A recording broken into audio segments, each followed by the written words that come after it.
دیکھیں، پہلی بات تو یہ ہے کہ سپریم کورٹ کے اس فیصلے کے خلاف حکومت نے ریویو فائل کر دیا۔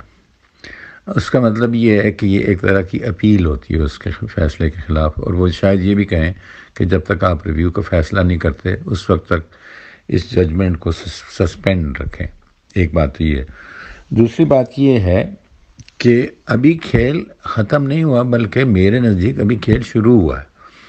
یہ جو جتنے مورے ہیں جنہوں نے پیسے لیے ہیں، جس میں یہ عدالت بھی شامل ہے اور اوپر والے دوسرے لوگ بھی شامل ہیں، وہ سب اپنا کام کر چکے۔ وہ اپنے جتنے کارڈ سے وہ شو کر چکے۔ اب جو سب سے بڑا کارڈ ہے وہ عمران خان ہے پاکستان میں، اور اس کی ریزن یہ ہے کہ وہ اتنی آسانی سے یہ جانے والا نہیں ہے۔ جو یہ سمجھتے ہیں لوگ کہ بس سپریم کورٹ نے فیصلہ دے دیا تو اب یہ گھر چلا گیا اور بڑی آسانی سے شہباز شریف وزیر اعظم بن جائے گا۔ یہ خواب ہے، یہ فینٹیسی ہے۔ یہ اس طرح نہیں ہو سکتا، کیونکہ حکومت عمران خان کی آج اور کل، اور پارلیمنٹ پارٹی کی اپنی ہے، اسپیکر پی ٹی آئی کا اپنا ہے۔ آپ کا صرف یہ دیکھیے اسپیکر کیا کرتا ہے۔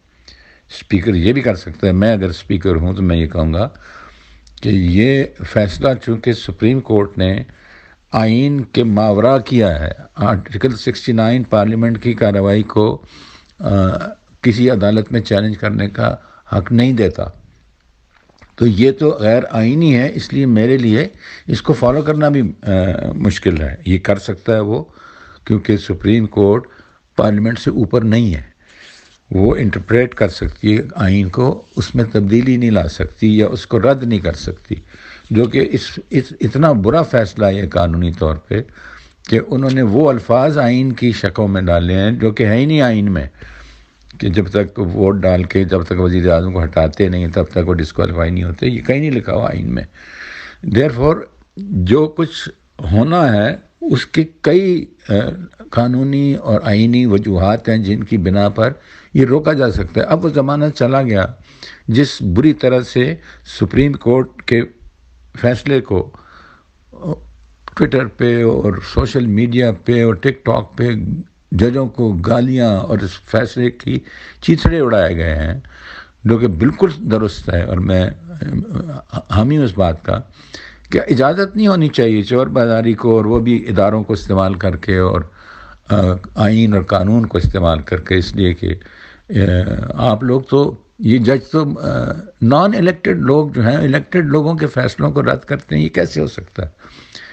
اور اب تو توقیر کوئی نہیں رہی اس فیصلے کی بھی۔ لیکن جو سب سے اصل وہ عمران خان کی اسٹرینتھ ہے وہ یہ ہے کہ الیکشن تو ہونا ہے، الیکشن تو اسی سال ہونا ہے، چاہے وہ اپوزیشن چاہے نہ چاہے، چاہے اس کارروائی کے نتیجے میں ہو یا نہ ہو، ہونا اسی سال ہے۔ اور اس میں عمران خان میرے نزدیک، جتنا میرا تجربہ ہے سیاست کا، 2/3 میجورٹی سے زیادہ ووٹ لے کے آئے گا۔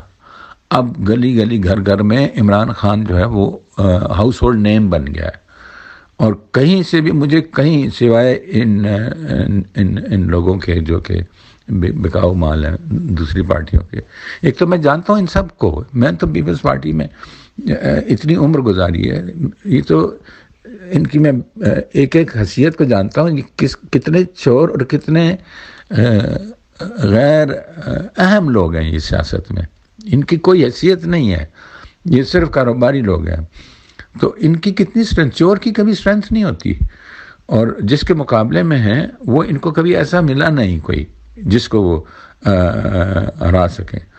اور یہ آپ یہ بھی دیکھیے کہ ابھی کچھ ہی عرصے کے بعد جب یہ الیکشن کی طرف جائیں گے تو یہ پی ڈی ایم وغیرہ یہ سب ٹوٹ جائے گی، پھر یہ ایک دوسرے کو کتے کی طرح پڑیں گے جب الیکشنوں میں، پیپلز پارٹی اور نواز شریف کی پارٹی کے، آپ دیکھنا ان کی لڑائیاں جب ہوں گی۔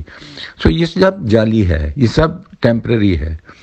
اصل سٹرینتھ آئے گی جب لاکھوں لوگوں کے جلسے ہوں گے پورے پاکستان میں، ون آفٹر دا ادر۔ اور امریکہ کا سب سے بڑا مسئلہ یہ ہے کہ امریکہ میں وہ پیسے دے کے ریشہ دوانیوں سے، سازشوں سے لوگوں کو خرید سکتے ہیں۔ کئی یہاں پہ کتے بکنے کے لیے آپ کو تیار ملیں گے پاکستان میں، لیکن لوگوں کے وہ کو لوگوں کے محض کو دیکھ کے ان کی کانپیں ٹانگتی ہیں، امریکہ کی بھی۔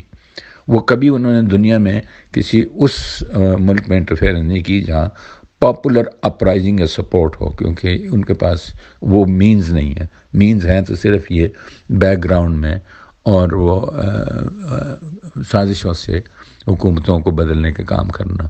پہلے لوگوں کو مروا دیتے تھے، مارنا جینا اللہ کے ہاتھ میں ہے، لیکن اب اس کا بھی اسکوپ نہیں رہے۔ تو میں سمجھتا ہوں کہ امید رکھیں، انشاءاللہ اینڈ میں سب ٹھیک ہوگا، اور اسی سال میں ٹھیک ہوگا۔ ہمت نہ ہاریں اور عمران خان کا ساتھ نہ چھوڑیں، تو اس ملک کے لیے بہت بہتر ہوگا۔ Thank you.